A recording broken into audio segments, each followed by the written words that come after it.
மன மனத்தாங்கல் அல்லது ஒரு டிஸ்கஷன் என்ன நடக்கும்னா, நீங்கள் எல்லாம் கெமிக்கல்லாம் போட்டு சொல்கிறீங்க, அதனால நிலம் கெட்டு போச்சு, இன்னைக்கு விவசாயம் கெட்டு போச்சு அப்படியெல்லாம் சொல்லுவாங்க. அப்போ நம்ம இயற்கை வேளாண்மை அல்லது அங்கக வேளாண்மை பண்ணணும். அங்கக வேளாண்மை பண்ணினா தான் எல்லாம் சரியாக இருக்கும், நாட்டு விதை போட்டால் தான் சரியாக இருக்கும் அப்படியெல்லாம் ஒரு இது சொல்லிட்டு இருக்காங்க. அப்போ அது கரெக்டா? ஏன்னா எனக்கு கெமிக்கல் போட்டு செய்கிறதுல கூட நிறைய கான்ஃபிடென்ஸ், நம்பிக்கை இருக்குது. ஏன்னா நாங்கள் ஆராய்ச்சி நிலையத்தில் ஒருங்கிணைந்த விவசாயமாக தான் பண்ணுவோம். குப்பையும் போடுவோம், அதாவது நம்ம தொழு உரம்லாம் போடுவோம், உரமும் போடுவோம். உரம் போடாமல் எங்களால் ஆராய்ச்சி பண்ண முடியாது. அப்படி இருக்கிறப்போ அங்கக முறையில் முழுக்க செய்தால் எவ்வளோ செலவாகுது, என்ன வருமானம் வருது அப்படின்னு. முதல்ல போட்ட பயிர் கடலை, நிலக்கடலை தான் முதல்ல போட்டது. ஏன்னா நாங்கள் நிலம் வாங்கி ரெஜிஸ்டர் பண்ணதுக்கப்புறம் உள்ள வந்த பட்டம் கடலைக்குரிய பட்டமாக இருந்தது. ஸோ அப்போ கடலை தான் போட்டோம். கடலை விதை பிஎஸ்ஆரில் அப்போ, அதாவது பவானி சாகர்லேருந்து பவானி சாகர் 2ன்ற ரகம் புதுசாக 2023 வெளியில் வந்திருந்தது. அதே போல் பிஆர்ஐ விருத்தாச்சலம் 8ம் 10ம் அந்த ரகங்கள். இப்போ எல்லாரும் சொன்னாங்க ஜிஜேஜி 31 நல்லாயிருக்கும், 32 நல்லாயிருக்கும். அப்போது நமக்கு அந்த வந்துட்டு லெப்பாக்ஷி 18 12 இது எல்லா ரகங்களும் சொன்னாங்க. நான் எல்லாமே ஒரு அரை ஏக்கர் போட்டு பார்க்கலாம் அப்படின்னு. ஆனால் ஒவ்வொன்றுக்கும் ஒரு பாசிட்டிவ் பாயிண்ட்டும் இருக்கும், ஒரு டிஸ்அட்வான்டேஜும் இருக்கும். அந்த வகையில் நம்ம தெரிஞ்சுக்கிட்டது என்ன அப்படின்னா, நம்ம கடலை பார்க்குறப்ப, அதாவது பிஆர்ஐ 8 ஆகட்டும் அல்லது பிஎஸ்ஆர் 2 ஆகட்டும், கடலை ரொம்ப பெருசாக இருக்காது, சின்னதாக இருக்கும். இதில் நம்ம ஆந்திராவில் இருந்து இப்போ நீங்கள் டிசிபிஎஸ் 1694 இது எல்லாமே பார்த்தோம்னா, ஆந்திராவோட நில அமைப்பு எப்படி இருக்கும் அப்படின்னு சொன்னால், அது ரொம்ப வெயில். இன்றைக்கி நம்ம 38 டிகிரிக்கே மூச்சு முட்டிட்டு மயக்க வர மாதிரி இருக்குது. அங்கே 42 45ங்கிறது ரொம்ப சகஜம். அதுக்கேற்ற மாதிரி உங்களுக்கு ஈரப்பதம், காற்றுல இருக்கக்கூடிய ஈரப்பதம், இது எல்லாமே ரொம்ப கம்மியாக இருக்கும். அப்போது நமக்கு எந்த கடலை அந்த பகுதிக்கு சிறப்பாக இருக்கும் அப்படின்னா கொடிக்கடலை. அந்த இப்போ ஒரு காலத்தில் திருச்செங்கோடு நாமக்கல், இப்போ மேற்கு மண்டலத்திலேருந்து யாரும் வந்திருக்க மாட்டீங்கன்னு நினைக்கிறேன். அநேகமாக இந்த கொடிக்கடலைங்கிறது திருச்செங்கோடு நாமக்கல் பகுதியில் எப்பவுமே உள்ளது. இந்த புத்துக்கடலை, இந்த புத்துச்செடியாக இருக்கிற கடலை என்ன சொல்லுவாங்கன்னா, அதெல்லாம் பட்டாணி கடலை அப்படின்னு சொல்லுவாங்க. அந்த காலத்தில் பட்டாணி கடலை சாப்பிடக்கூடாது, அது எண்ணெய்க்கு, கொடிக்கடலை தான் சாப்பிட்றதுக்கு அப்படின்னு சொல்கிற இது உண்டு. அப்போது நம்ம இதை இப்போ நம்ம தெரிஞ்சுக்காம, ஒரு கொடியில் 100 காய் இருக்குது, 140 காய் இருக்குது, இங்கே சொல்கிற ரகத்தில் 20 30 தான் இருக்குது அப்படின்னா, நான் உங்களுக்கு அதுக்குரிய காரணங்கள் எல்லாம் சொல்கிறேன். அந்த கொடிக்கடலையோட சிறப்பு என்ன அப்படின்னா, அந்த பகுதிக்கு அது முழுக்க முழுக்க மானாவாரி. அப்போ மானாவாரியாக இருக்கிறப்ப நம்ம சொன்ன அன்னைக்கு மழை கிடைக்காது. அப்போது அந்த பயிரோட சிறப்பு என்னென்னா, வெறும் கொடி மட்டும் காஞ்சாப்பில் கிடக்கும். மழை எப்போ வருதோ அப்போ கொடி மறுபடியும் ஓடி உங்களுக்கு கடலை வைக்கும்.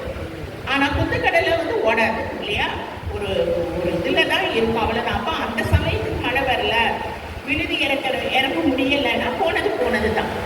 ஆனால் அந்த ஓடுற கடலையில் நமக்கு கொடிக்கடலையில் அந்த இது கிடையாது. அப்போது நம்ம அப்போ கொடிக்கடலை அந்த மாதிரி ஒரு இது முத்தி இருக்கும், ஒரு இது முத்தாமல் இருக்கும். கிட்டத்தட்ட ஒரு மாதத்து அளவுக்கு அந்த மழையை பொறுத்து கடலை இருக்கும். அப்போ நீங்கள் முடுக்கிறப்ப யோசித்து பாருங்கள், உங்கள் மண் கனிமண் பாங்கான பூமியாகவோ அல்லது இருகலான மண்ணாக இருந்தால் கொடுக்க முடியுமா? நம்ம சொல்லுவோம் தண்ணியை விட்டுட்டு அடுத்த நாள் என்னதான் நீங்கள் தண்ணி விட்டாலும் கொத்துக்கடலையை முடுக்கிறதுக்கும் கொடிக்கடலையை முடுக்கிறதுக்கும் வித்தியாசம் அதிகம். அப்போ நம்ம எந்த மாதிரி செலக்ட் பண்ணணும்? இப்போ நம்ம பொதுவாக என்னென்னா, எல்லாரும் பட்டம் மட்டும் நமக்கு இன்னைக்கு காலையிலேருந்து எல்லாருமே பேசிகிட்டு இருந்தாங்க. பட்டத்தை தாண்டி நம்ம முதல்ல கவனிக்க வேண்டியது, நம்ம தமிழகத்தை பொறுத்த வரைக்கும் இந்த வானிலை இது பருவம் இதை எல்லாத்தையும் வச்சு கிட்டத்தட்ட 7 மண்டலங்களாக பிரிப்பாங்க. இப்போ நம்ம விழுப்புரம், காஞ்சிபுரம் இதெல்லாம் பார்த்தீங்கன்னா வடகிழக்கு மண்டலத்தில் வரும். அதுபோல் வடகிழக்கு மண்டலம், வடமேற்கு மண்டலம், தருமபுரி அதெல்லாம் வடமேற்கில் வரும். கோயம்புத்தூர், ஈரோடு அதெல்லாம் வந்து மேற்கு மண்டலம். கீழே வந்து நமக்கு தெற்கால இருக்கிறதெல்லாம் வந்து தெற்கு மண்டலம். அதிக மழை உள்ளது கன்னியாகுமரி, அதிகபட்சம் அது எல்லாத்துலேயுமே தனிப்பட்டு இருக்கும். மலைப்பகுதின்னு சொல்லி நீலகிரி, இந்த மாதிரி வந்து நம்ம தமிழகத்தை 7 மண்டலங்களாக பிரிச்சுருக்கோம். இந்த 7 மண்டலமும் அங்கே கிடைக்கக்கூடிய மழை, எப்போ மழை வருது, மண்ணோட தன்மை ஓரளவுக்கு எந்த மாதிரி இருக்கும், இதையெல்லாம் பொறுத்து தான் நமக்கு பட்டங்கள் இருக்கும். பழைய காலத்தில் பார்த்தீங்கன்னா, இப்போ நம்ம கடலைனா ஆடிப்பட்டம் வரும். இப்போ வந்து விருதுநகரில் இருக்கிறவரும் ஆடிப்பட்டத்தில் போடலாம், சேலத்தில் இருக்கிறவரும் ஆடிப்பட்டத்தில் போடலாமான்னு கேட்டால் கிடையாது. எல்லா செடியுமே போட்டு தண்ணி இருந்தது, மண் இருந்ததுன்னா முளைச்சி வரும். ஆனால் நமக்கு முளைச்சி வர்றதுங்கிறது வந்து பிரச்சனை இல்லை. அதில் இருந்து நல்ல விளைச்சல் கிடைக்குமா, பூச்சி நோய் தாக்குதல் குறைவாக இருக்குமா, இதுதான் ரொம்ப முக்கியம். அப்போ நம்ம எந்த மண்டலத்தில் இருக்கிறோங்கிறத முதல்ல முடிவு பண்ணணும். அந்த மண்டலத்துக்கு என்ன பட்டம் சிறப்பு அப்படின்னு பார்க்கணும். அப்போ எல்லாரும் இனிமேல் நீங்கள் யோசிக்கிறப்ப நம்ம எந்த மண்டலத்தில் இருக்கோம் அப்படிங்கிறத நீங்கள் முதல்ல தெளிவுபடுத்திக்கணும். அந்த மண்டலத்துக்கு பட்டங்கள் இருக்கு, அந்த பட்டத்தை பார்க்கணும். அந்த பட்டத்துக்குன்னு சில பயிர்கள் செய்ய முடியும்.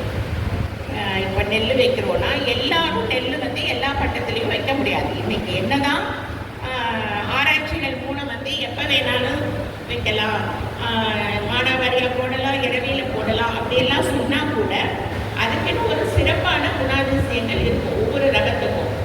அப்போது அந்த மண்டலத்துக்கு என்ன பட்டம், அந்த பட்டத்துக்கு என்ன பயிர், அடுத்து அந்த பயிரில் என்ன ரகம்.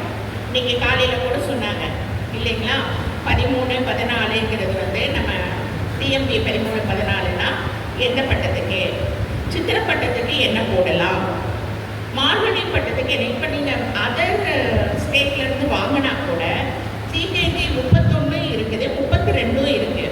31 ரபிக்கு, அதாவது கார்த்திகை பட்டத்துக்கு தான் போட முடியும். 32 ஆடிப்பட்டத்துக்கு போடணும். ஆனால் சில சமயம் விதை கிடைக்கிறதே டிபார்ட்மெண்ட்டில் கூட ஆடிப்பட்டத்தப்ப என்னது கொடுத்தாங்க, 31 கொடுத்தாங்க. புரியுதுங்களா? அது மார்கழி பட்டத்துக்கு தான் போடணும். இதனால என்ன ஆகும்னா, அந்த பயிர் குளிர்கால பயிர்னு அவங்க சொன்னாங்க. எள்ளு வந்து குளிர்காலத்தில் போடுற எள்ளு, சித்திரப்பட்டத்தில் போடுற எள்ளுன்னு இருக்கிற மாதிரி. அப்போ குளிர்காலத்துக்கு நல்லா வர பயிரை கொண்டு போய் வெயில் அடிக்கிற ஆடிப்பட்டத்தில் போட்டோம்னா நமக்கு சரி வராது. அது மாதிரி தான் நெல்லுலையும் நிறைய ரகங்கள் இருக்கு. அந்தந்த ரகம் எதுக்கு. அப்புறம் சிலருக்கு கலர் உவர் நிலமாக இருக்கும். கலர் உவர் நிலம் இருந்தது அப்படின்னா அதுக்கு சில ரகங்கள் நல்லா தாங்கி வரும், சில ரகங்கள் வராது. அப்போ நம்ம கவனிக்க வேண்டியது எந்த மண்டலத்தில் இருக்கும், என்ன பட்டம், அந்த பட்டத்துக்கு என்ன பயிர், அந்த பயிரில் அந்த பட்டத்துக்கு எந்த ரகத்தை நம்ம தேர்வு செய்யலாம். இந்த இடத்துல தான் கொத்துக்கடலை அல்லது கொடிக்கடலை அப்படிங்கிற பிரச்சனை வரும். நம்ம வந்து சேலத்துலேருந்து இப்போ நம்ம சொந்தக்காரங்க அல்லது உங்கள் நண்பர் வந்து இந்த முறை நான் போட்டேன்ப்பா, K8 சூப்பராக இருக்கு, நீயும் போடுன்னா நீங்கள் இங்கே இருந்துட்டு K8 போட முடியாது, அவ்வளோ சிறப்பாக இருக்காது. அதனால் நம்ம வந்து பட்டம் பார்த்து பயிர் செய்யணும் அப்படிங்கிறது இந்த தவறு. இப்போது என்னோட அனுபவத்தில் பார்க்குறப்போ எனக்கு முதல்ல போகணுன்னையும் சரி, கடலைனா ஆடிப்பட்டத்துலேயும் போடலாம், மார்கழி பட்டத்துலேயும் அதாவது கார்த்திகை பட்டத்துலேயும் போடலாம் அப்படின்னு ஆடிப்பட்டத்துலேயும் கடலை போட்டிருக்கு, மார்கழி பட்டம் 2 கடலை போட்டு எடுத்திருக்கு. ஆனால் கிட்டத்தட்ட வந்து 2/3 கூட ஆடிப்பட்டத்து கடலையோட விளைச்சல் வரல. கார்த்திகை பட்டத்தில் கிடைச்ச அளவுக்கு விளைச்சல் வந்து ஆடிப்பட்டத்தில் கிடைக்கல. எங்கே? உத்திரமேரூருங்கிறது வந்து வடகிழக்கு மண்டலம். அடுத்து பார்த்தீங்கன்னா மண் வகை. நமக்கு மணற்பாங்கான அந்த லைட் சாயில்னு சொல்லுவாங்க, அந்த மாதிரி இருக்கிற மண்ணுக்கு கொடிக்கடலை, அதாவது லப்பாக்ஷி 18-12 அல்லது டிசிசிஎல் வந்து நமக்கு 16-94 போட்டால் ஓரளவுக்கு சமாளிக்கலாம். ஆனால் உங்களுக்கு ரொம்ப களிமண் பாங்கான பூமியில் கொடிக்கடலையை போட்டிங்கன்னா முதல்ல ஒன்று கொடி ஓடாது, அப்படியே ஓடினாலும் பிடுங்கிறது கஷ்டம். பிடுங்குறப்ப பாதி கடலைக்கு மேலே நமக்கு மண்ணிலேயே தங்கிடும். சரிங்களா? அடுத்தது நமக்கு வந்து பயிர் வந்து என்ன ரகம் நம்ம நிறைய பேருக்கு நம்ம கேட்டோம் அப்படின்னா ரகங்கள் தெரியறதில்ல. அப்போது நமக்கு ரகம் தெரியணும். அந்த ரகத்தோட குண குணாதிசயங்கள் என்னங்கிறது தெரியணும். முக்கியமாக அந்த ரகத்தோட வயது தெரியணும். அப்போ தான் அதுக்கு ஏற்ற மாதிரி நம்ம வந்து கலை நிர்வாகம் பண்ணுறதோ, உர மேலாண்மை பண்ணுறதோ, தண்ணீர் கட்டுறதோ செய்ய முடியும். ஏன்னா 110 நாள் வயது உடைய பயிருக்கு நீங்கள் வந்து 95 நாள் உள்ள பயிருக்கு 70 நாளில் தண்ணி நிறுத்திடுறாங்க. நீங்கள் தண்ணியை கட்டுறதை நிறுத்திட்டீங்கன்னா என்னாகும்? கிட்டத்தட்ட 30 நாள் இருக்கும், நம்ம ஆனால் தண்ணி கட்ட மாட்டோம். ஏன்னா அவர் சொல்லியிருப்பாரு 75 நாளுக்கு மேலே பயிர் தண்ணி கட்டுலன்னா கடலெல்லாம் முளைச்சிடும் அப்படின்னு சொல்லியிருப்பாங்க. அதை கண்டு நம்ம பயந்துக்குவோம். ரிவர்ஸில் எடுத்ததுனால இப்படி தான் நம்ம 110 நாள் வரைக்கும் தண்ணி கட்டுற மாதிரி 95 நாளில் எடுக்கிற பயிருக்கு வந்து நீங்கள் 90வது நாள் தண்ணி கட்டிட்டு இருந்தீங்கன்னாலும் பிரச்சனை தான். அப்போது நமக்கு அந்த பயிரோட வயது கண்டிப்பாக தெரியணும். என்ன பயிராக இருந்தாலும் கடலையில் வந்து நம்ம உதாரணத்துக்கு சொல்கிறோம். பொதுவாக என்ன பயிர்னாலும் நமக்கு தெரியணும். அடுத்து முக்கியமானது தண்ணி கட்டுறது. நிறைய பேர் நம்ம என்ன நினச்சிக்கிறோம், எனக்கு கிணறு இருக்கு, இல்லை போர் இருக்கு, வாட்டர் தண்ணி வருது, நான் நினச்ச நேரம்லாம் தண்ணி கட்டிக்கலாம். ஸோ எனக்கு தண்ணி கட்டுறதுக்கு வசதி இருக்குது, நான் தண்ணி கட்டுறேன், நான் என்னால் என்ன பயிர் வேணாலும் வைப்பேன். அப்படி இல்லை. நம்ம ஏன் ஒரு பயிருக்குன்னா 10 நாளைக்கு ஒரு தண்ணி, 15 நாளைக்கு ஒரு தண்ணினா போதும். இப்போ கடலைக்கு செம்மண் பாகான பூமினா 10 நாளைக்கு ஒரு தண்ணி போதும். களிமண் பூமியாக இருந்தால் 15 நாளைக்கு ஒரு தண்ணி போதும் அப்படி சொல்கிறோம். இதோட முக்கியத்துவம் என்னன்னா நீங்கள் யோசித்து பார்க்கணும். இது எல்லாமே நமக்கு தெரிஞ்ச விஷயம்தான். ஆனால் நம்ம ஒன்றோட ஒன்று அதை இணைச்சு பார்க்கறது இல்லை. இப்போ நம்ம என்ன சொல்கிறோம், ஒரு பயிர் மண்ணில் இருக்கிற சத்தை எப்படி எடுக்கு? வேர் மூலம் எடுக்கு. காஞ்சு போன பூமியிலேருந்து வேர் நல்லா எடுக்க முடியுமா? முடியாது. நம்ம போட்டிருக்கிற அந்த சத்து தண்ணியில் நனைச்சோ அல்லது ஈரப்பதத்தோடு இருந்தால் தான் வேர்னால அதை எடுக்க முடியும். அப்போது நீங்கள் உங்ககிட்ட தண்ணி இருக்குது அப்படின்னு தினைக்கும் ஒரு அடி ஆழத்துக்கு தண்ணி கட்டினீங்கன்னா கடலையோட வேர் எத்தனை அடிக்கு போகும்? 1/2 அடி. மீறி போனால் 3/4 அடியே கஷ்டம். நம்ம தண்ணி கட்ட கட்ட 15 சென்டிமீட்டரில் இருக்க வேண்டிய, அதாவது 1/2 அடியில் இருக்கிற சத்து தண்ணி கட்ட கட்ட கீழே போயிடும். நீங்கள் வாட்டுக்கு தண்ணி கட்டிக்கிட்டே இருப்பீங்க, ஒரு பக்கம் போட்டுக்கிட்டே இருப்பீங்க, ஆனால் வேரோட பகுதியில் உரம் நிற்காது. இப்போ நீங்கள் என்ன சொல்லுவீங்க, அவன் போடுற உரத்தை விட நான் அதிகம் போடுறேன், ஆனால் அவங்க பயிர் பச்சை பசின்னு இருக்குது, என் பயிர் வெளியே போச்சு. அப்போ ஊசி இருக்குதா மருந்து இருக்குதான்னு கடைக்காரர்கிட்ட கொண்டு போய் கேட்பீங்க. அவங்க அதுக்கு இன்னொரு செலவு சொல்லுவார். அப்போது இப்போ இதுவே வந்து பருத்தியாவோ அல்லது துவர பயிராக இருந்ததுன்னா உங்களுக்கு வேர் வந்து ஆழ வரைக்கும் போகும். துவரையெல்லாம் பார்த்தீங்க அப்படின்னா 90 சென்டிமீட்டர் வரைக்கும், அதாவது 3 அடி வரைக்கும் வேர் கீழே போகும். அப்போ நமக்கு பிரச்சனை இல்லை. அப்போது தண்ணி இருக்குங்கிற ஒரே காரணத்துக்காக நீங்கள் பாட்டுக்கு நினைச்சப்பெல்லாம் தண்ணி கட்டுறீங்க. நிறைய தண்ணி, ஏன்னா மோட்ரு கரண்ட் நமக்கு வந்து ஃப்ரீயாக கிடைக்குதுங்கிறதுனால நைட்டு கேட் வால்வை திறந்து விட்டு வெளியே காலம் வந்து ஆஃப் பண்ணிங்கன்னா நமக்கு ஒன்று மோட்டர் மெயின்டெனன்ஸ் நீங்கள் தான், கரண்ட் மட்டும்தான் நமக்கு ஃப்ரீ, மோட்டர் வந்து நம்ம மோட்ரு, அது ஒரு பிரச்சனை. ரெண்டாவது உங்கள் மண்ணில் இருக்கிற தண்ணி அத்தனையும் அடிச்சுட்டு போயிடும். அப்போது நீர் நிர்வாகங்கிறதே நம்மகிட்ட எவ்வளோ தண்ணி இருக்குங்கிறத பொறுத்து மட்டும் அல்ல, நீங்கள் என்ன பயிர் வச்சுருக்கிறீங்க, உங்கள் மண் எத்தகைய மண், நீங்கள் வச்சிருக்கிற பயிரோட வேறு எவ்வளோ தூரம் போகும், அவ்வளோ தூரம் போகிறதுக்கு அளவாக தான் நான் தண்ணி கட்டியிருக்கேனா, இது ரொம்ப ரொம்ப முக்கியம். ஏன்னா இப்போ நிறைய நீங்கள் கேள்வி ஞானத்தோட இருப்பீங்க. ஆனால் இந்த 1-2 முக்கியமான கீ பாயிண்ட்ஸ் மட்டும் நீங்கள் மனசில் வச்சுக்கோங்க. இனிமேல் வந்து மோட்டரை ஆன் பண்ணி தண்ணி கட்டினா உங்கள் மனசில் வர வேண்டியது, என் மண் என்ன டைப்பு, நான் என்ன பயிர் வச்சுருக்கேன், இந்த வேர் எவ்வளோ தூரத்துக்கு போகும். அதுலேயும் இன்னொன்று வளர்ச்சி பருவம் இல்லையா? முதல்ல இருக்கிறப்ப லேசாக நனைஞ்சா போதும். ஒரு 40 நாள் 45 நாள் தான் முழுசாக அதோட வேரோட வளர்ச்சி இருக்கும். இப்போ சொல்கிற கருத்துக்கள் எல்லாம் கடலைக்கானதோ அல்லது எண்ணெய் வித்து பயிர்களுக்கானதோ மட்டும் அல்ல, நீங்கள் என்ன பயிர் வச்சாலும் அப்படிதான். ஸோ நீர் நிர்வாகத்தை பொறுத்த வரைக்கும் இது ரொம்ப ரொம்ப முக்கியம். அடுத்தது உர மேலாண்மை. அதுலேயும் அங்கே விவசாயம் பண்ணுறோம் அப்படின்னா நம்ம என்ன சொல்லுவோம், 12 டன்னு எரு கொட்டணும், அல்லது மண்புழு உரம்னா 5 டன்னு. 5 டன்னுக்கு என்ன விலையாச்சு? 60,000. இன்னைக்கு 1 கிலோ வந்து 12 ரூபா. நாங்கள் அது ஊட்டமேற்றியது, அதில் வந்து உயிர் உரமெல்லாம் கலந்துருக்கோம் அப்படியெல்லாம் சொல்லிட்டு 10லேருந்து 12 ரூபாய்க்கு மண்புழு உரம் கிடைக்கு. நான் தவறாக சொன்னால் அதோட கம்மியாக கிடைக்குதான்னு நீங்கள் சொல்லுங்கள். மண்புழு உரம் கம்மியாக கிடைக்கா? 10லேருந்து 12 ரூபாய்க்கு தான் கிடைக்கு. 15 ரூபா. ஏதாவது இதில் சாத்தியமானு சொல்லுங்க. 1 ஏக்கருக்கு நமக்கு 2 டன்னு போடுற அளவுக்கு சாத்தியமா? எப்பேற்பட்ட வேணா இப்பெல்லாம் சொல்றாங்களே குங்குமப்பூ இங்கே போடுறோன்னு, அப்படி இப்படி போட்டு லாபம் வந்தா கட்டுப்படி ஆகுமோ என்னவோ. எல்லோ கடலையோ போட்டு மண்புழு உரம் 2 டன்னு ஏக்கராவுக்கு போட்டா நமக்கு கட்டுப்படி ஆகுமா சொல்லுங்க?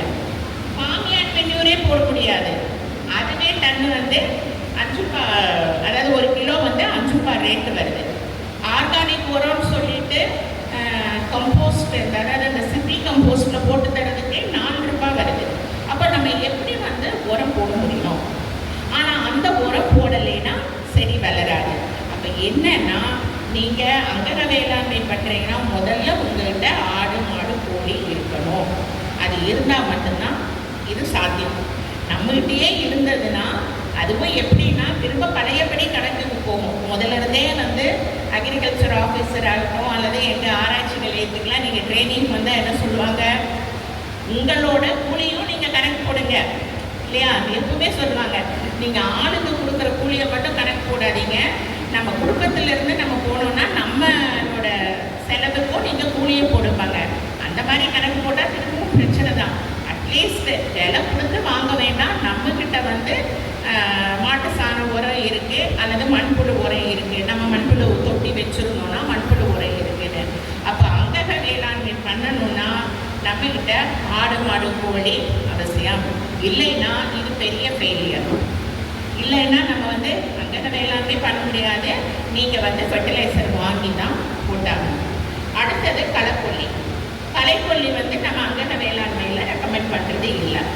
ஆனால் எங்கேயாவது இன்னைக்கு 4 மணி நேரம் வேலை செய்கிறவங்க அல்லது 8 மணி நேரம் கூலிக்கு 500 ரூபாய்க்கு கம்மியாக 8 மணி நேரத்துக்கு சொல்கிறேன். அதாவது 1 மணி நேரத்துக்கு 50 ரூபா 55 ரூபாய்க்கு கம்மியாக எங்கேயாவது லேபர் கிடைக்கா சொல்லுங்க? கிடைச்சதுன்னா நான் அங்கே வந்து 2 ஏக்கரா கார்டு வாங்கிக்கிறேன். 1 மணி நேரத்துக்கு 55 ரூபா 50 ரூபாய் இல்லாமல் எங்கேயுமே ஆள் கிடைக்கல. 1 ஏக்கருக்கு கடலைக்கு ஒரு களை எடுக்கணும்னா குறைஞ்ச பக்கம் 30லேருந்து 35 பேர் இல்லாமல் நம்ம களையும் எடுக்க முடியறதில்ல. அப்போ என்ன செய்ய முடியும்? நல்லா ஒன்று ஓட்டுறப்ப ஓட்டிக்கணும். அது ஒரு இது. 2வது, நம்ம ஒரு பயிர் வைக்கலை சும்மா வந்து கிடக்கு அப்படின்னா அட்லீஸ்ட் வந்து நம்மகிட்ட மாடு இருந்ததுன்னா ஏர் போட்டு ஓட்டி விட்டுக்கிட்டே இருக்கணும். அந்த காடை தரிசாக விட்டோன்னா சார் காலையில் சொன்ன மாதிரி ஒரு தடவை இருக்கிற களை 7 தடவை நம்ம எடுக்கணும், களை எடுக்கணும். அந்த கதையில் தான் வந்து முடியும். களைங்கிறது ரொம்ப ரொம்ப முக்கியம். காசு கொடுத்து களை எடுக்கிறது ரொம்ப சிரமமாக இருக்கிற காலத்தில் நம்ம எவ்வளோக்கு எவ்வளோ நம்ம நிலத்தை சுத்தமாக களை இல்லாமல் வைக்க முடியுமோ ஒன்று நீங்கள் பயிர் வச்சுக்கிட்டே இருந்து ஓரளவுக்கு களை எடுத்துக்கணும். இல்லைன்னா ஃப்ரீயாக அந்த நிலத்தை போட்டிருக்கிறப்பெல்லாம் நம்ம வந்து ஓட்டிகிட்டே இருக்கணும்.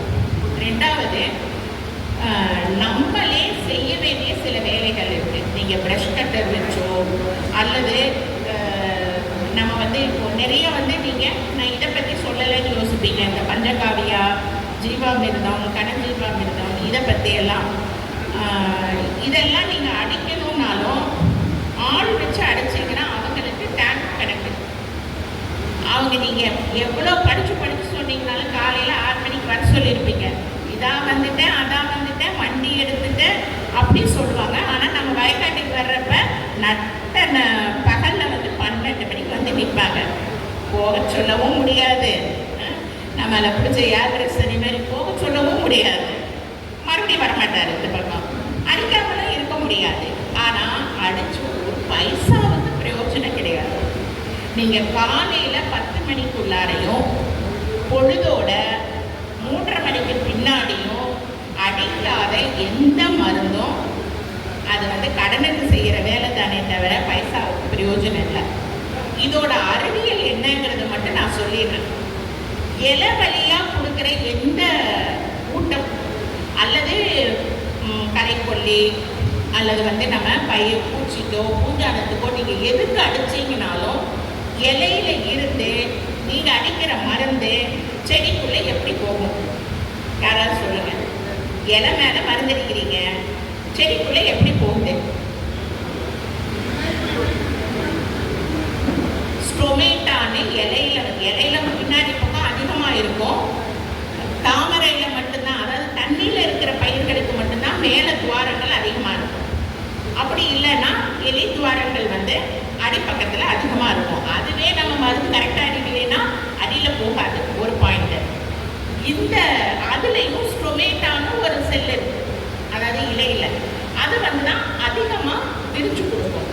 அது எப்பெல்லாம் விரிஞ்சிருக்கும்னா வெயில் அடிக்காமல் இருக்கிற இளம் வெயில் அல்லது வெயில் அடிக்காமல் இருக்கிற நேரத்தில் தான் ஓப்பன் ஆகி இருக்கும். ஏன்னா அப்போ தான் நம்ம இப்படி மூச்சு உள்ளே விட்டு எடுக்கிற மாதிரி அந்த பயிர் வந்து மூச்சு விடுறது அந்த ஓட்ட வழியாக மூச்சு எடுத்து விடும். மீதி சமயத்தில் நல்லா பள்ளியிருந்து வெயில் அடிக்கிற இந்த 10-11 மணியிலிருந்து 3-4 மணி வரைக்கும் அந்த இலை துவாரங்கள் நல்லா இழுத்தி மூடி இருக்கும். என்ன காரணம்னா கொஞ்சம் நஞ்சம் இருக்கிற தண்ணியும் அந்த ஓட்ட வழியாக வெளியில் நீராவியாக போயிடும். அதை டிரான்ஸ்பிரேஷன் சொல்லுவாங்க. அப்படி போயிருங்கிறதுக்காக இயற்கையாகவே இலையோட புத்திசாலித்தனம் அந்த துவாரங்களை மூடிக்கும். ஸோ துவாரங்களை மூடி இருக்கிற 12 மணிக்கு 2 மணிக்கு 11 மணிக்கு நீங்கள் மருந்து அடிச்சிங்கன்னா அடிக்கிற வெயிலில் அது காஞ்சு போயிடும். இப்போ இருக்கிறதுலையே பெஸ்ட்டு டைம் எதுனா காலையில் கூட கிடையாது, ஈவினிங் தான்.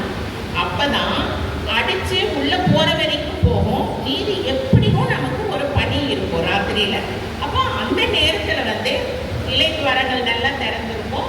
வெடிய வெடிய அது உள்ளே போய்க்கும். போகாமல் இருந்தால் கூட இந்த பனியில் லேசாக கரைஞ்சிருக்கிறது காலையில் 6 மணிலேருந்து 7-8 மணிக்குள்ளே அது இலைக்குள்ளே போகும்.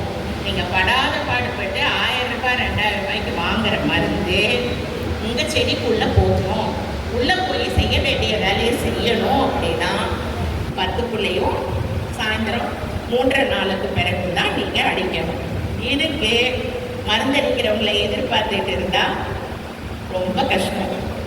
இதில் பெஸ்ட்டு என்னென்னா நம்மளே மருந்தடிக்க முடிஞ்ச வரைக்கும் கற்றுக்கணும். இல்லையா வந்து இந்த ராக்கர் ஸ்ப்ரேயரோ ஏதோ ஒன்று. ஏன்னா இப்போ எல்லாருமே ஓரளவுக்கு ஒரு ஆவரேஜ் 50 தாண்டினவங்க தான் விவசாயம் பண்ணிட்டு இருக்காங்க. அப்படிங்கிற பட்சத்தில் ஸ்ப்ரேயரை மாட்ட முடியலைன்னா ராக்கர் ஸ்ப்ரேயர் அது தொட்டியில் வச்சு இப்போ நிறைய ஸ்ப்ரேயர் இருக்குது. நம்ம அப்படி தான் பண்ணி ஆகணும். கண்டிப்பாக நம்ம வந்து ஸ்ப்ரேங்கிறது நம்மளே தான் செய்யணும். அது போல தான் நம்ம இப்போ தண்ணி கட்டுறதை பற்றியும் பார்த்துக்கோம். அடுத்தது ஊட்டச்சத்து பற்றி நம்ம பார்த்தோம். இதில் வந்து மண் நலம் தான். இப்போது நிறைய சொல்லுவாங்க முடி நல்லா வளரணும் அப்படின்னா, அல்லது தோல் நல்லா தோல் பலன்னு இருக்கிறத விட நம்ம என்ன தவறாக நினச்சிக்கிறோன்னா வெள்ளையாக இருக்கணும். தோல் ஆரோக்கியமாக இருக்கிறது தான் அழகே தவிர வெள்ளை கலராக இருந்தால் வந்து அழகேன்னு நம்ம சொல்ல முடியாது. இதுக்கு மேலே பாலாடையை தடவுறது, தலை மேலே பிஸ்தா ஆயில் தடவுறது, இதெல்லாம் வேலைக்காகாது. அது சின்ன வயசுலேருந்தே கீரை, இந்த பாதாம் பருப்பு என்னென்ன தேவையோ அது உடலுக்குள்ளே போய் அது உள்ள வேலை செஞ்சு நமக்கு முடியாக நல்லபடியாக வளர்ந்துருக்கணும். அல்லது நம்மளோட தோல் வந்து நல்லா பலப்பலன்னு மெலிவாக இருக்கணும். அது போல தான் செடிக்கும். செடிக்கு நம்ம என்னதான் மேலே அடித்தாலும் அது ஒன்றும் பெருசாக வந்து பிரயோஜனப்படாது. அப்போது ஒரு செடி எப்படி நல்லா இருக்கும்னா மண் எப்படி நல்லா இருக்குதோ அதை பொறுத்து தான் ஒரு செடி நல்லா இருக்கும். மண் எப்படி நல்லா இருக்கும்?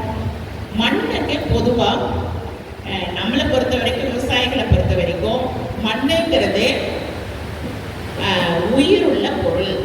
அக்ரிணையா உயர்திணையானா மண் வந்து உயர்திணை தான். அதை தாண்டிய உயர்திணை வேறு எதுவுமே கிடையாது.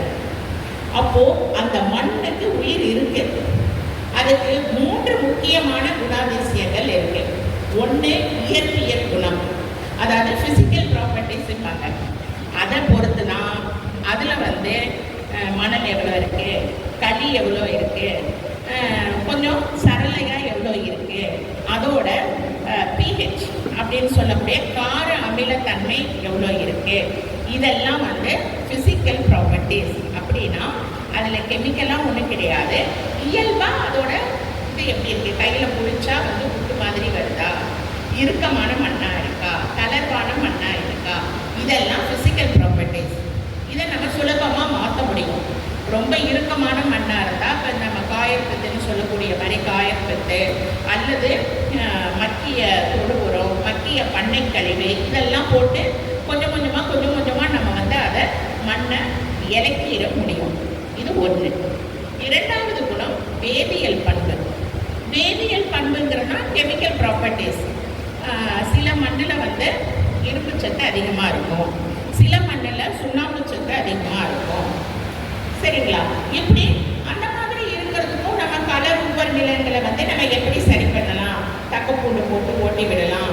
ரொம்பவும் தாங்க முடியாத கலர் உப்பராக இருக்குதுன்னா ட்ரைனேஜ் பண்ணி தண்ணியில் விட்டு கீழே அந்த தண்ணியை எடுத்துகிட்டு போய் வேறு பக்கம் விட்டுட்டு இப்படி நிறைய வந்து வழிமுறைகள் இருக்குது. இதெல்லாம் வந்து கெமிக்கல் ப்ராப்பர்ட்டிஸ். அடுத்து முக்கியமானது நம்ம வந்து ரொம்ப கவனிக்க வேண்டியது அதோட உயிரியல் பண்பு, பயாலஜிக்கல் கேரக்டர்ஸ். உயிரியல் பண்புல தான் இதில் நன்மை செய்யக்கூடிய நுண்ணுயிர்கள் எவ்வளோ இருக்கு. அந்த நுண்ணுயிர் வந்து பாக்டீரியாவாக இருக்கலாம், ஃபங்கையாக இருக்கலாம், அது மாதிரி ஆக்டினோமைசிஸ்ன்னு சொல்கிற மாதிரி இருக்கலாம். ஆனால் எதுவாக இருந்தாலும் அதோட உயிரியல் பண்பு எப்படி இருக்கு. உயிரியல் பண்பு நல்லா இருக்கிறதும் கெட்டு போகிறதும் நம்ம கையில் தான் இருக்கு. நம்ம சொல்லுவோம்ல, ஒரு குழந்தை பிறக்கிறப்ப எந்த குழந்தையுமே கெட்ட குழந்தை இல்லை. பிறந்து கொஞ்சம் பெருசானதுக்கப்புறம் ஒரு குழந்தை வந்து வழி தவறி போகுதுன்னா அதுக்கு பெற்றவங்களும் ஒரு முக்கியமான காரணம். அந்த மாதிரி ஒரு மண்ணோட உயிரியல் பண்பு மாறுறதுக்கு உழவர்களாகிய நாமளும் முக்கியமான காரணம். அப்போது இதுக்கு தான் வந்து இப்போ நம்ம என்ன சொல்கிறோம், நீங்கள் தசகாவியா பஞ்சகாவியா இதெல்லாம் நம்ம சொல்கிறது அதில் என்ன இருக்கு அப்படின்னா அது ஒரு டானிக் மாதிரிலாம் ஒன்றும் இல்லை. அதில் நீங்கள் ஒன்று போட்டால் இப்போ பழத்தை போட்டு கலக்கிறீங்க, சர்க்கரையை போட்டு கலக்கிறீங்க, ஹோமியம், இது எல்லாமே நன்மை செய்யக்கூடிய நுண்ணுயிர்கள் அதில் அதிகம் இருக்குது அப்படின்னா இன்னைக்கு அதுவுமே ஒரு வியாபாரம் மாதிரி ஆயிட்டு. ஒரு கெமிக்கல் வாங்குற அளவுக்கு அதில் என்ன சொன்னோம், அதை அப்பப்போ நேசண்டாக அப்போவே தயாரித்து அப்போவே நம்ம கொடுக்கணும். இப்போ அது பாட்டிலில் போட்டு விற்கிறாங்க, பிராண்ட் பண்ணி விற்கிறாங்க. இதை பற்றியான நான் எந்த இதையும் கமெண்ட்ஸையும் சொல்லலை. ஆனால் இதுக்கு செலவாகுதா இல்லையா? இல்லைன்னு யாராவது சொல்கிறீங்களா? செலவாகுது. நீங்களாக செஞ்சீங்கனாலும் செலவாகுது, அதுக்கு ஒரு ஆள் போடணும், திண்டணும், எல்லாமே செலவாகுது. அப்ளை பண்ணுறதுக்கு அதோட அதிகமாக செலவாகுது. சிலர் வந்து இப்போ என்ன பண்ணுறாங்கன்னா ட்ரிப் இரிகேஷனில் அது கலந்து விட்றாங்கன்னா அதுக்கு ஒரு மோட்டார் போடணும், அதுக்கு ஒரு வடிகட்டி வைக்கணும், இப்படி எல்லாமே செலவு. இதெல்லாம் இல்லாமல் நம்ம மண்ணை எப்போவுமே ஆரோக்கியமாக வச்சுருக்கணும்னா நம்ம இப்போ நீங்கள் ஸ்டார்டிங்கில் வந்து ஒரு 2-3 வருஷத்துக்கு 6-7 பயிருக்கு அசோஸ்பைரல்லம், பாஸ்போ பாக்டீரியா, சூடோமோனாஸ், ட்ரைகோடெர்மா இந்த மாதிரி நன்மை செய்யக்கூடிய உயிர் உரங்கள், உயிர் பூஞ்சான கொல்லிகள் இது எல்லாத்தையும் மண்ணில் கலந்துக்கிட்டே இருந்தாலும் நம்மளோட எருக்குழியில் அதை அப்பப்போ போட்டு வச்சுட்டு இருந்தாலும் மண்ணை வந்து ரொம்ப காய விடாமல் அதுக்கு மூடாக்கு போட்டு அந்த ஒரு ஈரப்பசையோடையே வச்சுருந்தாலும் இயற்கையாகவே நம்ம மண்ணில் வந்து மண்புழுவும் இந்த நன்மை செய்யக்கூடிய நுண்ணுயிர்களும் இருந்துடும். அது இருந்துருச்சு அப்படின்னு சொன்னால் நம்ம வந்து அதிகமாக எந்த செலவுமே பண்ண தேவை கிடையாது. ஸோ இதுதான் முக்கியமான விஷயம். ஆனால் அங்கக மேலாண்மையில் கஷ்டங்கிறது இந்த உரம் களை எடுக்கிறது. ரெண்டாவது சந்தைப்படுத்துதலை பார்த்தீங்க அப்படின்னா நான் இயற்கை வேளாண்மையில் செஞ்சேன், இதுக்கு நிறைய காசு செலவு பண்ணினேன், என் பயிரை கொண்டு வந்து வச்சுருக்கேன், இது தங்க மாதிரி இருக்குது, கல்யாண மாதிரியில் பொண்ணை கொண்டு வந்தது மாப்பிள்ளை கொண்டு வந்து நிறுத்துகிற மாதிரி தங்கமாக வளர்த்திருக்கேன்னா அவங்கள பொறுத்த வரைக்கும் பொண்ணு ஆணை அவ்வளோதான். அது நீங்கள் தங்கமாக வளர்த்துனீங்களா, மிரட்டி வளர்த்துனீங்களா, இதெல்லாம் கணக்கில்லை. அப்படி வேதியியல் பொருட்கள் போட்டு விளைவிச்ச பொருளுக்கோ அல்லது அங்கக முறையில் கொண்டு வந்த பொருளுக்கோ சாதாரண மார்க்கெட்டில் ஒரு வித்தியாசமும் கிடையாது. அப்போ நம்ம என்ன பண்ணணும், ஒன்று தனிப்பட்ட குழுவாக வச்சுட்டு இப்போ ஒரு நீங்கள் புறநகர் பகுதி அல்லது நகரத்தில் இருக்கிறீங்க, ஒரு கேட்டட் கம்யூனிட்டியில் இருக்கீங்கன்னா உங்களுக்குள்ள ஒரு குரூப் வச்சுக்கிட்டு ஆர்கானிக்காக இதை வந்து விளைவிச்சதுன்னு அதிக விலை கொடுத்து வாங்குறாங்களான்னு ட்ரை பண்ணலாம். நம்ம தான் சொல்கிறோம் பெரிய சிட்டியில் இருக்காங்க, அதிக சம்பளம் வாங்குறாங்க, இவங்க வந்து ஆர்கானிக் பொருள்னா மீதி பொருள் வந்து 20 ரூபாய்க்கு விற்குது, நம்ம பொருள் 50 ரூபாய்க்கு தான் வாங்கிக்கிறாங்க அப்படின்னு கேட்டீங்கன்னா பெரிய கேள்விக்குறி தான். வசதி வாய்ப்பு இருந்தாலும் மக்களுக்கு அதிக காசு கொடுத்து நல்ல பொருளை வாங்குறதுக்குரிய மனப்பாங்கு கம்மியாக தான் இருக்குது. எதுனாலும் பார்கெயின் பண்ணுறோமா அதுதான் இருக்கே தவிர இது நல்ல பொருள், பாடுபட்ட உழைச்ச பொருள், கொஞ்சம் அதிக காசு கொடுத்து வாங்குவோம்லாம் 100க்கு 90 பேர் நினைக்கிறது இல்லை. அப்போது நம்ம தான் புத்திசாலியாக இருந்துக்கணும். அப்போ என்ன பண்ணணும், நம்ம செய்கிற பொருளை ஒரு நல்ல குரூப்பில் நம்ம வந்து மதிப்பு கூட்டிக்கணும். நீங்கள் கடலையாக விற்றீங்கன்னா உங்களுக்கு காசு கிடைக்காது, எண்ணெயாக நம்ம விற்கிறதுக்கு ட்ரை பண்ணணும். அப்போ வந்து ஓரளவுக்கு நமக்கு லாபம் கிடைக்கும். அந்த புண்ணாக்கை வந்து நம்ம திரும்பியும் நம்மளோட இயற்கை வேளாண்மைக்குள்ள நம்ம அந்த புண்ணாக்கை யூஸ் பண்ணிக்கலாம். ஆடு மாடு வச்சுருந்தா ஆடு மாடு கொடுத்து இது பண்ணிக்கலாம். இன்னொரு கான்செப்ட் வந்து உங்களால் கன்வின்ஸ் பண்ண முடிஞ்சால் உங்கள் ப்ராடக்டை ஒரு 10 அல்லது 20 பேருக்கு ரெகுலராக உங்களுக்கு கொடுக்க முடியும். அப்போ வந்து நீங்கள் ஒரு பயிராக போடக்கூடாது.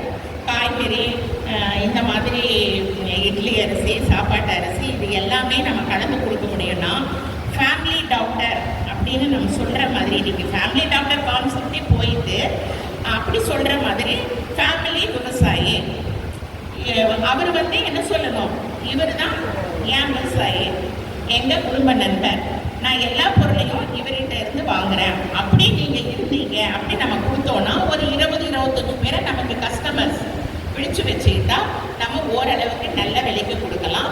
நம்மளும் நியாயமாக நிஜமானும் நல்ல பொருளை கொடுத்தா அவங்ககிட்ட ஒரு 20-25 பேருக்கு ரெகுலராக நீங்கள் வாரம் 2 நாள் விட்டு 3 நாள் விட்டு ஒரு வாழைப்பூ அல்லது ஒரு கீரை, இந்த மாதிரி பல பொருளையும் அவருக்கு சமையலுக்கு என்னென்ன தேவை இருக்குமோ அதை வந்து 3 நாளைக்கு ஒருக்கா 4 நாளைக்கு ஒருக்கா ஃப்ரெஷ்ஷாக நம்ம வந்து நீட்டாக பேக் பண்ணி க்ளீன் பண்ணி கொடுத்தா நமக்கு நல்ல லாபம் கிடைக்கும். ஆனால் இதுக்கு வந்து நம்மளோட ஈடுபாடும் இதுவும் ரொம்ப ரொம்ப தேவை. அப்புறம் வந்து நம்ம கணக்கு, நம்ம தானே பொருள், எத்தனை கணக்கு போட்டாலும் பக்கத்து வீட்டுக்காரர் வந்து நம்ம காசு தர போகிறது இல்லை பையனுக்குள்ளே கொண்டு வந்து காசு தர போகிறது இல்லை அப்படின்னு இருந்தால் கூட நம்மளோட மன திருப்திக்கும் நம்ம போகிற பாதை கரெக்டாக அப்படின்னு தெரியறதுக்கும் நீங்கள் செலவழிக்கக்கூடிய ஒவ்வொரு பைசாவையும் கரெக்டாக எழுதி வைங்க. வரக்கூடிய வருமானத்தையும் சரியாக நீங்கள் வந்து நோட் பண்ணி வைங்க. எந்த உங்கள் பொருளையும் பை ப்ராடக்ட்டுன்னு சொல்கிறது, கடலை போட்டால் கடலை பொடி, கடலை தொப்பை, நெல் போட்டிங்கன்னா உமி, தவிடு, குடனை, எதையுமே வந்து நம்ம வீண் பண்ணாமல் அதை முறையானபடி நம்ம வந்து பொருளாக்கிடணும். இப்போ குடனை கிடைக்குதுன்னா குடனை அரிசி விலைக்கு யார் வாங்குவாங்கன்னா யோசிக்காதீங்க, அதை மாவாக்கிடுங்க. அரிசி மாவுன்னு நம்ம வாங்கிட்டா அதை நம்ம ஓரளவுக்கு ப்ராப்பரான விலைக்கு வந்து நம்ம விற்றுக்க முடியும். அப்படி நம்ம யோசித்தா மட்டும்தான் இயற்கை விவசாயத்தில் நம்ம வந்து லாபம் கிடைக்க முடியும். இல்லைன்னா நம்ம வந்து 10/11 அங்கக வேளாண்மைக்கும் அனந்தக வேளாண்மைக்கும் வேதியியல் வேளாண்மை பண்ணுறவங்க கூட நம்மளால போட்டி போட முடியாது. போட்டி போடணுங்கிற எண்ணத்துலையும் நம்ம இயற்கை விவசாயத்துக்கு வரல. நம்ம பீஸ்ஃபுல்லாக விவசாயம் பண்ணணுமா, கையை கடிக்காமல் ஓரளவுக்கு லாபம் சம்பாதிச்சோமா அப்படின்னா நம்ம புத்திசாலித்தனமாக இருக்கணும். நம்ம ஏமாந்துட்டு நம்ம வந்து ஒரு மாற்று யோசனையோ மாற்று சிந்தனையோ இல்லாமல் நம்மளோட கைப்பொருளை இழந்துட்டு அடுத்தவங்களை குறை சொல்கிறதுலையோ புலம்புறதுலையோ ஒரு பிரயோஜனம் கிடையாது. நம்ம எப்படி ஸ்மார்ட்டாக யோசிக்கணுமோ ஸ்மார்ட்டாக யோசிக்கணும். சரியான பாதை எதுன்னு போகணும். தெரியாததுக்கு தெரிஞ்சவங்ககிட்ட இருந்தே அனுபவத்தையோ விவரத்தையோ நம்ம வாங்கிக்கணும். ஆனால் நம்ம செல்கிற பாதை ரொம்ப நல்ல பாதை. இயற்கை விவசாயம் தான் பண்ணணும், நல்ல பொருளை தான் உற்பத்தி பண்ணணும் அப்படிங்கிற கொள்கை வந்து நல்ல கொள்கை.